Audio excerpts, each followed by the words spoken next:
చూస్ country delight, live better. ఇప్పుడే country delight యాప్ని download చేసుకోండి. బహుపరాక్ అని ఎందుకన్నానో తెలుసా? మళ్ళీ వచ్చేసింది కరోనా.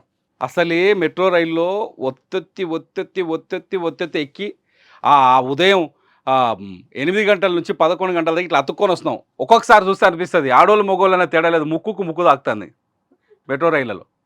మామూలు కాదు, ఈడు దుమ్మితే 10 మంది తాకుతుంది. ఇటువంటి పరిస్థితుల్లో మళ్ళా కరోనా వస్తే మన పరిస్థితి ఏంది ఒకసారి ఆలోచించుకోండి. ఒక రాడు పట్టుకున్నాం ఆ మెట్రో రైల్లో, ఆ రాడు మీద 30 చేతులు, ఆడ చేతులు ఎన్నో మగ చేతులు ఎన్నో ఓనికి అర్థం కాదు. ఎవరు ఏడ తాకుతున్నారో అర్థమైతే లేదు. ఇప్పటికే చచ్చిపోతున్నాం. మెట్రో రైలు అంటే గుర్తుకొచ్చింది, ఆ మెట్రో రైలు ఎక్కితే మా మహిళా మనులు ఉంటారు, ఆ డోర్ కాడికి వెళ్ళి కదలరుగా, వాళ్ళని తాక్కుండా లోపలికి పోవాలి, అక్కడికి వెళ్ళి దిగిరాలి. నా పర్సనల్ ఎక్స్పీరియన్స్. ఇటువంటి పరిస్థితుల్లో గ్యాప్ లేకుండా బతుకుతున్న ఈ రోజుల్లో మళ్ళీ కరోనా వస్తే ఎట్లా?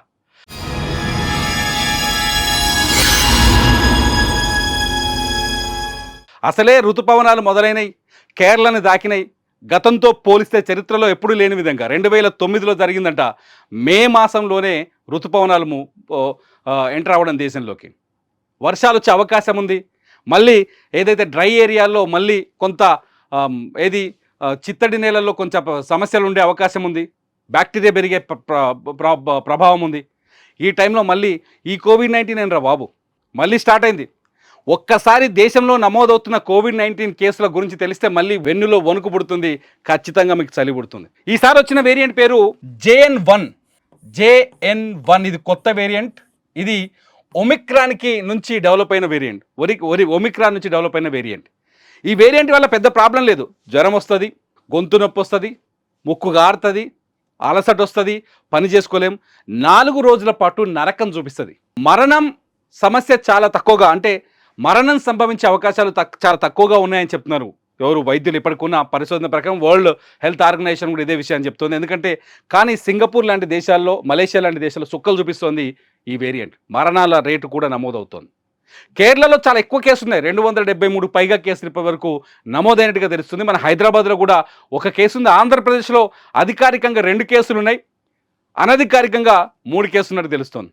బెంగళూరులో చాలా ఎక్కువగా కనిపిస్తున్నాయి. లిస్ట్ రాసుకొచ్చిన బెంగళూరులో 35 కేసులు కనిపిస్తున్నాయి.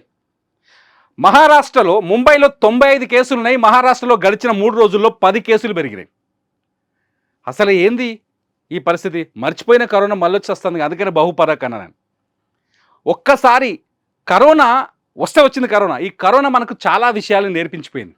ఫస్ట్ నేర్పించింది మానవత్వం. ఎదుటి మనిషికి సహాయం చేయాలి, అప్పుడే మనకు కూడా ఎదుటివాడు సహాయం చేస్తారనే విషయాన్ని నేర్పించిపోయింది. మళ్ళీ మర్చిపోయినాం. మళ్ళా సహాయం చేయాలి నారా దేవుడా. ఖచ్చితంగా మీ చేతుల్ని పరిశుభ్రంగా కడుక్కోండి, రోజు స్నానం చేసి సావండి అని నేర్పించిపోయింది. స్నానం చేయండి, బాడీని శుభ్రంగా ఉంచుకోండి, మీ పరిసరాన్ని పరిశుభ్రంగా ఉంచుకోండి అనే విషయాన్ని నేర్పించిపోయింది.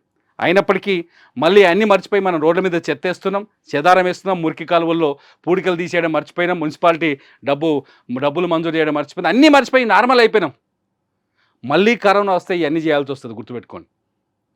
ఆర్టీసీ బస్సుల్లో అసలే ఫ్రీ పాసు, మహిళలకైతే ఉచిత బస్సులు, మొత్తం వాళ్ళే నిండిపోతురు. ఆంధ్రప్రదేశ్ కూడా రేపేళ్ళలో ఉచిత బస్సులు ఇచ్చే అవకాశం ఉంది. ఇవన్నీ చూస్తుంటే ఈ పరిస్థితులన్నింటిలో ప్రభుత్వాలు మారిపోయినాయి. ఇక్కడ అతిపెద్ద సమస్య ఏంటంటే కరోనా కోవిడ్-19 వచ్చినప్పుడు ఉన్న ప్రభుత్వాలు, ఇప్పుడున్న ప్రభుత్వాలు ఎలక్షన్లలో మారిపోయినాయి. ఆ ప్రభుత్వాలు తీసుకున్న చర్యలు, జాగ్రత్తల్ని ఇప్పుడున్న ప్రభుత్వాలు అదే స్థాయిలో తీసుకుంటాయా లేదా అనే భయం కూడా ఉంది. ఎందుకంటే చాలా వేగంగా వస్తుంది. నేను కొంత కామెడీగా చెప్పిన ముచ్చట చాలా క్లియర్గా వేగంగా వస్తుంది.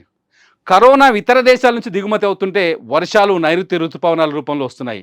ఇది కొంత భయపడాల్సిన పరిస్థితున్న వాతావరణమే. వెదర్ భయపెడుతుంది. వైద్యులు చాలా స్పష్టంగా చెప్తున్నారు, కరోనాకి పెద్ద భయపడాల్సిన అవసరం లేదు. ఇప్పుడు వచ్చిన వేరియంట్ మరణాన్ని తీసుకొచ్చేంత గొప్పగా ఏముండకపోవచ్చు అని. కాకపోతే వృద్ధులు, పసిపిల్లలకి ఏ వేరియంట్ అయినా ప్రమాదకరమే. మొదటి నుంచి వరల్డ్ హెల్త్ ఆర్గనైజేషన్ చెప్తోంది. పరిసరాల్ని, మనల్ని మనం పరిశుభ్రంగా ఉంచుకున్నంత కాలం కరోనాతో ప్రమాదం ఉంటుంది. కరోనా వస్తూనే ఉంటుంది. ఇది అలెగ్జాండర్ మాదిరిగా ప్రపంచ యాత్రకు పోయింది కదా, అలెగ్జాండర్ మాదిరిగా ప్రపంచం పైన దండయాత్ర చేస్తూనే ఉంటుంది. దొరికినట్టు వేసుకొని పోతుంది. సో కరోనా పట్ల జాగ్రత్తగా ఉండాల్సిన అవసరం ఉంది. ఎందుకంటే రేపు జూన్ వచ్చే మొదటి వారం, 2వ వారంలో స్కూల్ కూడా ప్రారంభమవుతున్నాయి. సో కరోనా లాంటి వాటి పట్ల మనమే జాగ్రత్తగా ఉండాలి. ప్రభుత్వాలు ఎన్ని చేసినా, ఏం చేసినా మనల్ని మనం కాపాడుకునే పరిస్థితిలో మనం లేకపోతే కరోనా లాంటి వ్యాధులు మనల్ని చాలా తీవ్రంగా దెబ్బ కొట్టే ప్రమాదం ఉంది. కరోనాకి భయపడాలా వద్దా అని అతిపెద్ద ప్రశ్న. మొట్టమొదటి వేరియంట్ వచ్చినప్పుడు 2019లో వేరియంట్ వచ్చినప్పుడు అప్పుడు కంటిన్యూగా జరిగిన లాక్డౌన్తో కొంత మనం బచాయించినాం. కానీ రెండో దఫలో మనం తీవ్రంగా నష్టపోయినాం. భారతదేశం ప్రపంచంలో అన్ని దేశాల కంటే ఎక్కువగా మనుషుల్ని కోల్పోయింది. భారతదేశం చాలా దెబ్బతిన్నది. ఇప్పుడిప్పుడే కరోనా కొట్టిన దెబ్బల నుంచి అందరూ కోలుకుంటున్నారు. ఈ టైంలో మళ్ళీ కరోనా వస్తుంటే మనం జాగ్రత్తగా లేకపోతే ఖచ్చితంగా మళ్ళీ అది ప్రమాదకరంగా మారే అవకాశం ఉంది. కాబట్టి చేతులు కడుక్కో, శానిటైజర్ పెట్టుకో, ముక్కుకు మాస్క్ పెట్టుకో, మెట్రో రైలు ఫుల్గా ఉన్నప్పుడు ఎక్కడ మానేయి. ఆ ముక్కు రాసుకొని అనవసరంగా జీవితాలు నాశనం చేసుకోవద్దు. సో కరోనా పట్ల జాగ్రత్తగా ఉండాల్సిన అవసరం ఉందా లేదా? నేను చెప్పింది నిజమా అబద్ధమా? ఈ వీడియో కింద మీరు కామెంట్ చేయండి. చూస్తూనే ఉండండి సుమన్ టీవీ.